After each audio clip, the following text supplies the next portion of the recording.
Today, we will be talking about the World Sight Day. Now, exploring this conversation further with me is the MD CEO of Swiss Vision Eye Clinic. She is also the Executive Director of Free Eye Africa, a non-governmental organization founded in 2019 for the sole purpose of providing eye care to the less privileged and underprivileged in our communities, particularly orphan children, and a former Northern Regional Manager of Isilo, Nigeria, a French ophthalmologic manufacturing company. Dr. Stella Ogedegbe, welcome to Lens of Africa. How do you do? Thank you for having me. All right, today is what we're talking about, the World Sight Day. Why do we have to put a day for sight? We're born, we see, or we don't. What's so important? Why do we have to designate a whole day just for something that we do naturally? Well, I think we should actually designate more than just a day to our sight, because Okay. a lot of people don't take recognition to how valuable their sight is. So having a day just gets to show you that you should pay more attention to not just your whole body, but also your eyes. So I think that one day is very important to create general awareness about, our eye health, basically. Okay. There's this thing we hear about the 2020 vision. What is the 2020 vision and how common is it in our society today? Okay, basically, 2020 vision just tells you about premium vision, optimum vision, Okay. basically, and all that. But we see in our society today that's not so common. Unfortunately, many people don't get to pay attention to their vision until they get to probably about age 40, maybe when they get to presbyopia, and they find out that they can't see tiny prints, or they have one or two conditions, and then they realize that, oh, there's something called my eyes, because they feel the eyes are just for seeing alone, and that's just what it is. So basically, 2020 is optimum vision. And this theme of this year's World Sight Day is Love Your Eyes. Okay. So basically, we are trying to encourage everybody to start paying attention to having regular eye checks, not just when you have a problem, but make it a culture to go every year, at most once in 2 years, and all that. And if you are able to do that from a tender age, you're sure you're going to be able to avert some of the diseases or conditions that would get to you as you grow older, basically. All right, so I'm going to ask, what are some basic, you've been in practice for years in both the marketing aspect, the manufacturing aspect, and actual being the nonprofit aspect of helping people who are less privileged, who cannot afford to take care of their eyes. What are some of the basic things that people ignore to do on a daily basis that would give them better or preserve their eyesight as we have? Considering I'm wearing glasses myself. Yeah, I can see that. So basically, there's a lot to this, because beyond protection is also, beyond sight, is also protection. Okay. And with the increase in technology comes various adverse effects, various rays and things that come around and get to your vision, and you don't even know it. For example, I know you must have heard about the blue light, the blue rays, and all that. Yes. Before the advent of technology, there was actually blue light. We get the blue light from the sun. That's the primary source of blue light. But now we have digital devices. We see people, children, who can't do without their smartphones, their tablets, their gadgets. We see adults, who work 14, 16 hours every day, fixated on these digital devices. So basically, these things get to affect or damage the eyes in the long run and all that. So beyond just sight, like you said, what are the things that we get to look at is also protection or prevention. So that's why we move into preventive eye care as well, to tell you that, we don't just want you to see, but we want you to enjoy your vision. Mm-hmm. And for you to enjoy your vision, you have to get to preserve your eyes. One of the things you need to learn how to do is to schedule regular eye checks. For example, let's take a common case of glaucoma. I know probably must have heard of that. Yes. It's actually called the silent thief of sight. Not because it holds a gun to your head, but because you don't know when it comes on you. Your vision starts, deteriorating from the side, from the periphery, and before you know it, you have tunnel vision, and it's all gone. And the most significant part of this is that once your vision is lost through glaucoma, you can't get it back. And that is because it's actually eats up the nerves, it damages the nerves. And once the nerves are degenerated, you can't get them back. So basically, if you have a family history of glaucoma, or if you probably know about this ailment, it's high time you probably check your sight every year or every 2 years, and then before it starts getting noticed, you get to see that, oh, I have a problem here, and you get to fix it. So basically, when we're talking about loving your eyes, it's putting all these things in place to ensure that I'm not just preventing, I'm also protecting, I'm also getting regular checks, I'm also doing what it takes, like for example, you are a factory worker, a site worker.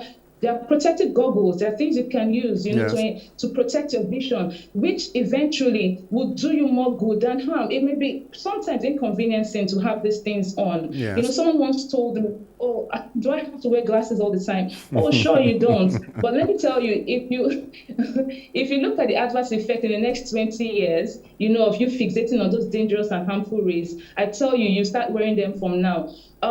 Funny enough, in this part of the world, people don't pay attention to premium products, Now, because in I fact, can understand. that's something I wanted to get to. In this part of the world, in Africa, which, so I'm going to give you two questions in one. One, give us a general analysis of the state of eye care in Africa, and secondly, how are you going to convince people in countries like Africa and maybe some parts of Asia and some parts of Southern America who value money almost more than life itself? How are you going to convince them to pay for premium products to take care of their eyes when it's not going to immediately translate to economic benefits in many of the instances? They can't see the link. How are you going to talk to these people? So two questions in one.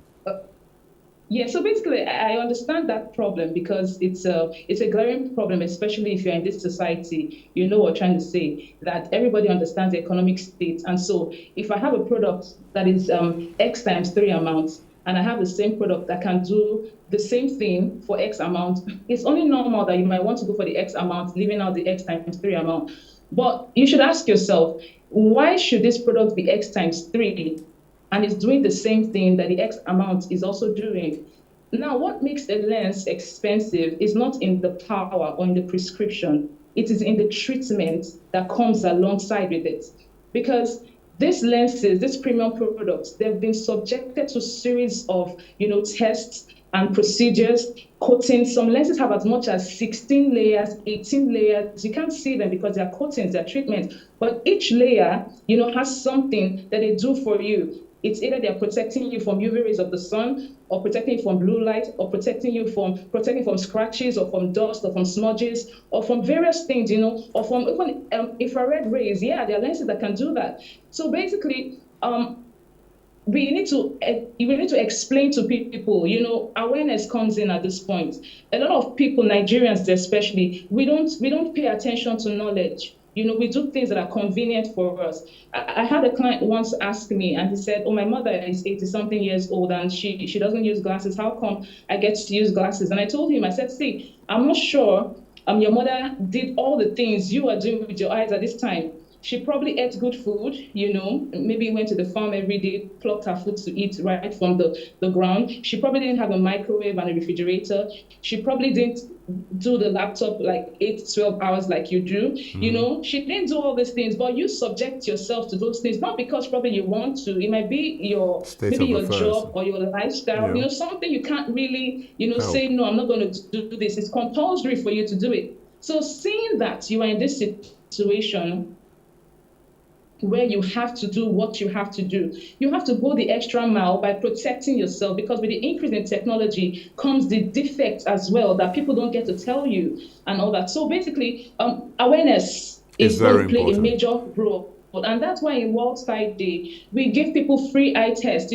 Come check your eyes for free, get to see what your visual status is and all that. Who knows, there could be something growing somewhere, that you don't even know about. And just having that opportunity to consult with a professional to say this and this is what I'm going through, or just even take a look at me. Like I mentioned glaucoma, you never get to know that you won't have it until probably your vision is almost gone and all that, because you get to see well, not knowing that something is happening behind the eyes and all that. So awareness to play a basic.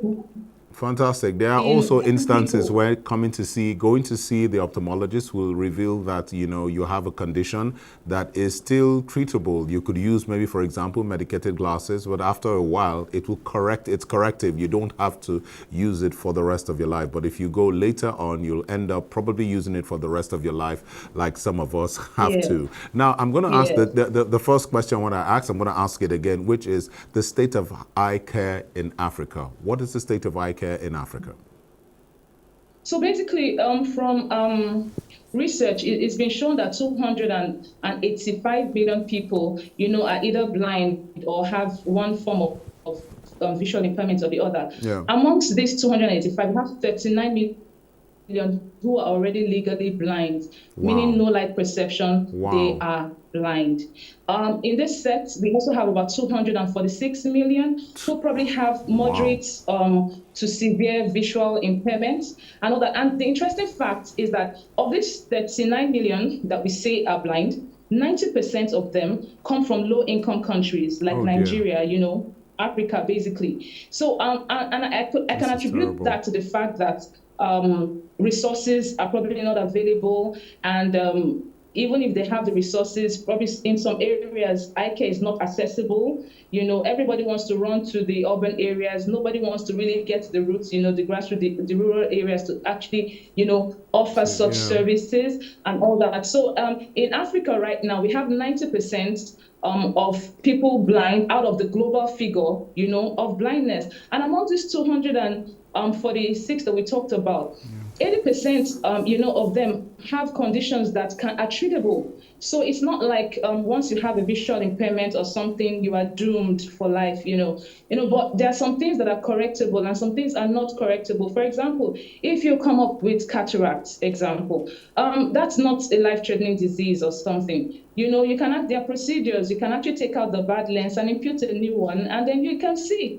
But how many people get to know this? If you're enlightened, yes, you would know. But if you're not enlightened, you suddenly think it's a village problem or Yeah. something. And then True. you think that that's all there is to it. So Africa, we have a major problem, and that problem has to do with enlightenment, Okay. poor awareness, education, So basically. we're practically out of time, unfortunately. But we hope that we'll get you back to pursue this Oh, conversation because I feel like we've just scratched the surface, actually. So I'm going to ask you okay. right now to say your last words to governments and the peoples across Africa. Your last words.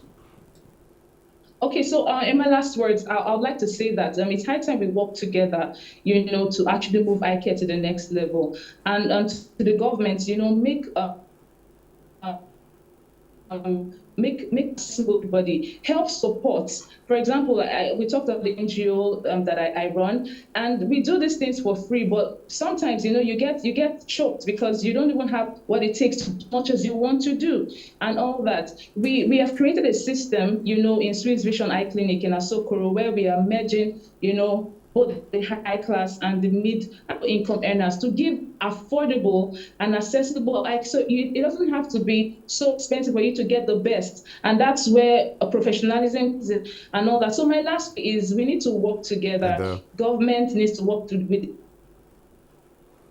in the eye care industry to everybody, because sites, if you get to break an arm, you probably can do something about it. If you get to break a leg, you can do something. But if you get to lose your sight, there's probably nothing you can do about it. Prosthetic eyes thank don't you very see, much, Dr. they're Stella. just for aesthetic purposes. So we Thank need to you. protect our vision. Thank you We so much. I like that. And we'll end with that. We need to protect our vision, preserve and protect. Thank you very much, Dr. Stella Ogedegbe. It's been a pleasure talking with you. And like I said, we hope we'll get you back again in the studio to continue Thank this you. No conversation. problem.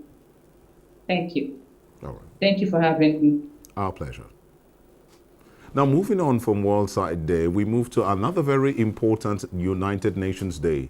Rural women are often excluded from decisions that affect their daily lives and by unequal resources allocation, but they remain fundamental within and outside their household. In this report, Adebola takes us a look at the plight of rural women in 2022 United Nations International Day for Rural Women.